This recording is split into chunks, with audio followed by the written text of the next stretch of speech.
obviously what I do is career happiness. So we're going to talk about this, but I just want to tell you a little bit about how I got here to this space. So I spent 15 years in community development and in poverty alleviation work. And at the culmination of about a decade of that, I had this great title, Project Manager War on Poverty.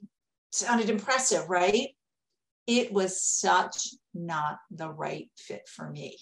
But I didn't know that. I didn't know that at the time. And I ended up, the grant ran out of money, and I ended up kind of falling into career services about 15 years ago. And so I had this title that I had loved, and I struggled when I left this title, even though it wasn't the right fit for me, as we all do. What's the title? Who am I?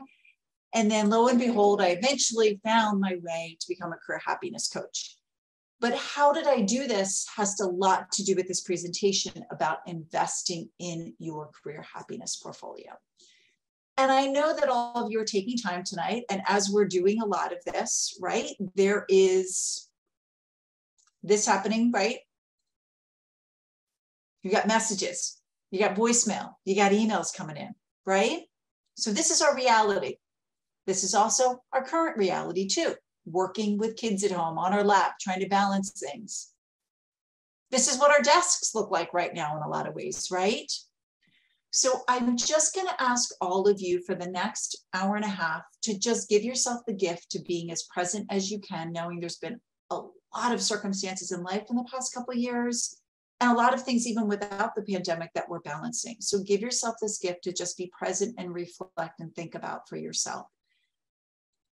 People probably know Peter Drucker, very famous management analyst, leadership analyst. He used to say he hated when people would come up and say to him, you know, this was a great talk, I'm so inspired. And he's like, that doesn't mean anything. He used to say, tell me what you're going to do on Monday that's different.